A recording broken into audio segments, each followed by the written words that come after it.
ভোটের দিন যত এগোচ্ছে ততই রাজ্যের রাজনৈতিক ময়দানে বাড়ছে উত্তেজনা ও সংঘাতের আঁচ।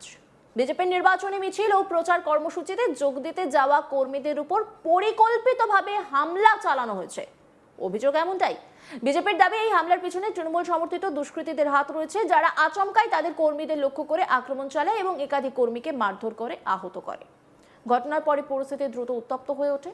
আক্রান্ত বিজেপি কর্মী সমর্থকেরা ক্ষোভে ফেটে পড়ে রাস্তায় নেমে বিক্ষোভ শুরু করেন এবং অবরোধে সামিল হন, যার ফলে এলাকায় তৈরি হয় তীব্র বিশৃঙ্খলা ও যান চলাচলে ব্যাপক প্রভাব পড়ে।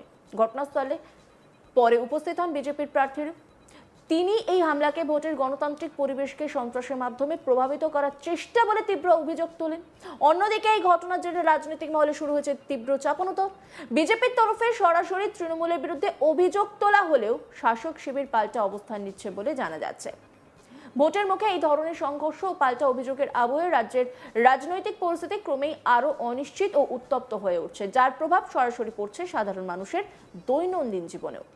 দক্ষিণ 24 পরগনার জীবনতলার বাসন্তী হাইওয়ে ফকিরতকিয়া গ্রামে বিজেপি কর্মীকে মারধরের অভিযোগকে কেন্দ্র করে উত্তেজনা ছড়ালো এলাকায়। সোমবার বিজেপি কর্মী সমর্থকরা রাস্তা অবরোধ করে বিক্ষোভে সামিল হন।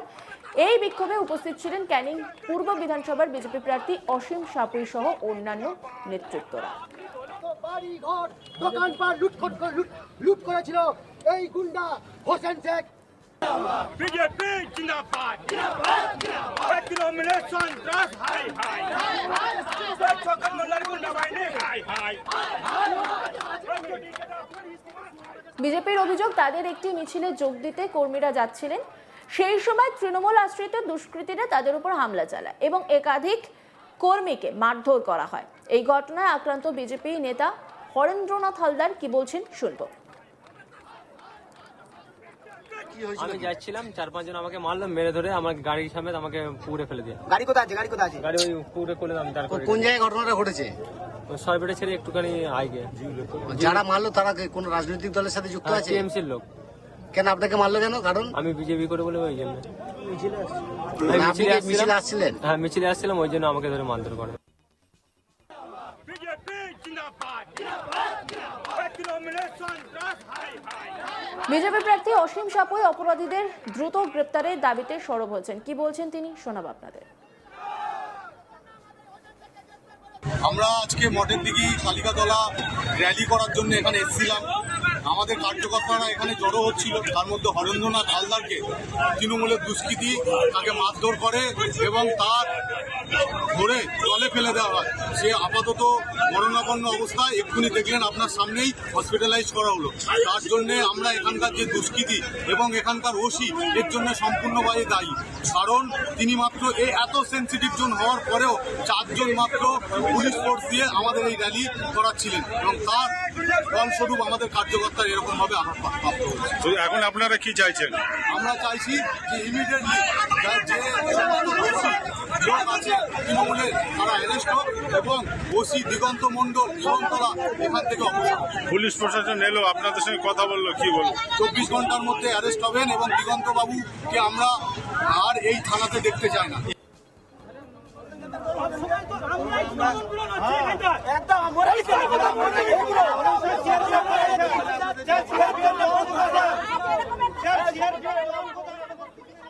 এই ঘটনার প্রতিবাদে বাসন্তী হাইওয়ে অবরোধ করে বিক্ষোভ দেখাতে শুরু করেন বিজেপি কর্মী সমর্থকেরা। ফলে কিছুক্ষণের জন্য যান চলাচল সম্পূর্ণভাবে ব্যাহত হয় এবং এলাকায় চরম যানজটের সৃষ্টি হয়। পরিস্থিতি নিয়ন্ত্রণে আনতে ঘটনাস্থলে পৌঁছায় জীবনতলা থানার পুলিশ। অবরোধ তুলতে গেলে বিক্ষোভকারীরা তাদের ঘিরে ধরে প্রতিবাদ জানায় বলে অভিযোগ। যদিও পরিস্থিতি ক্রমশ উত্তপ্ত হয়ে উঠল, পরে পুলিশের হস্তক্ষেপে ধীরে ধীরে পরিস্থিতি স্বাভাবিক হয়। ঘটনাকে কেন্দ্র করে রাজনৈতিক চর্চা শুরু হয়েছে।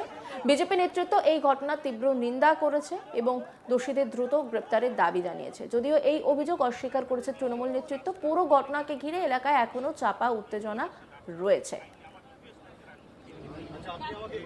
আর এই নিয়ে একটা রিপোর্ট তুলে ধরেছেন আমার কলিগ প্রসেনজিৎ সাহা, দেখব। দলীয় নির্বাচনী কর্মসূচিতে যোগ দিতে গিয়ে সেখানে আক্রান্ত হতে হলো 2 বিজেপি কর্মীকে। দক্ষিণ 24 পরগনার ক্যানিং পূর্ব বিধানসভা কেন্দ্রের ফকিরতকিয়া এলাকার ঘটনা। আর সেখানেই কার্যত এই তৃণমূল কংগ্রেস কর্মীদের হাতে আক্রান্ত হতে হয়েছে 2 বিজেপি কর্মীকে।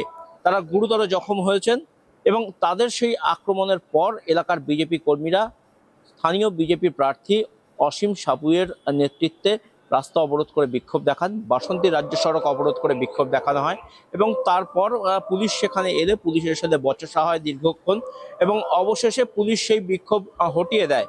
অন্যদিকে আক্রান্ত বিজেপি কর্মীদেরকে উদ্ধার করে এই বিজেপি প্রার্থী অসীম সাপুই এবং অন্যান্য বিজেপি কর্মীরা তারা ক্যানিং মহকুমা হাসপাতালে আসেন এবং সেখানে প্রাথমিক চিকিৎসার পর দুজনকেই কলকাতার চিত্তরঞ্জন ন্যাশনাল মেডিকেল কলেজ হাসপাতালে স্থানান্তরিত করা হয়।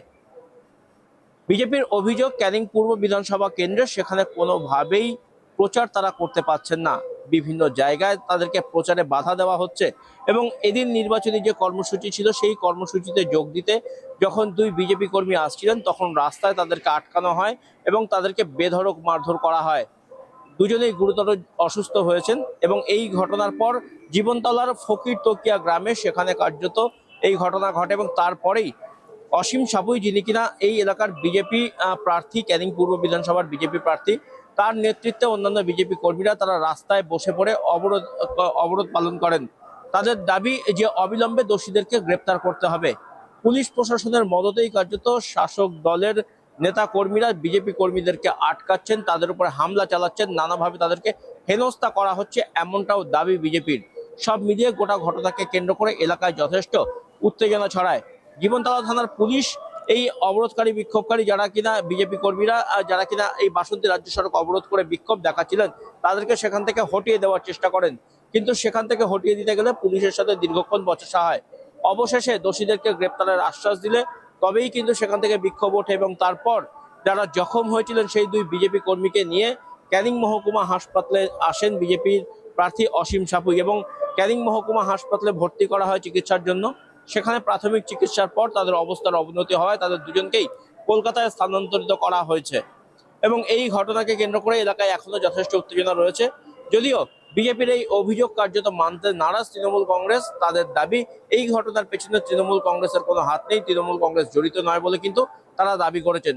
সব মিলিয়ে গোটা ঘটনাকে কেন্দ্র করে এলাকায় এখনো পর্যন্ত যথেষ্ট উত্তেজনা রয়েছে। বিজেপির তরফ থেকে অভিযোগ করা হচ্ছে তার একটি মিছিলে যোগ দিতে যাচ্ছিলেন, কর্মীরা যাচ্ছিলেন, সেই সময় তৃণমূল আশ্রিত দুষ্কৃতীরা তাদের উপর হামলা চালায় এবং একাধিক কর্মীকে মারধর করা হয়। এই ঘটনায় বিজেপি নেতা হরেন্দ্রনাথ হালদার কি বলছেন আরেকবার শুনবো।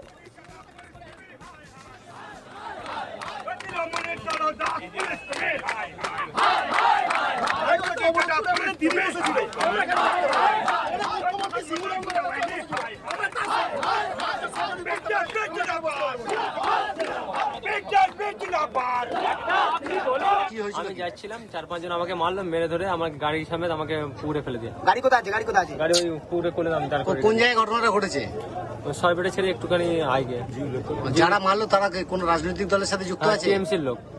কেন আপনাকে মারলো কেন? কারণ আমি বিজেপি করে বলে ওই জন্য।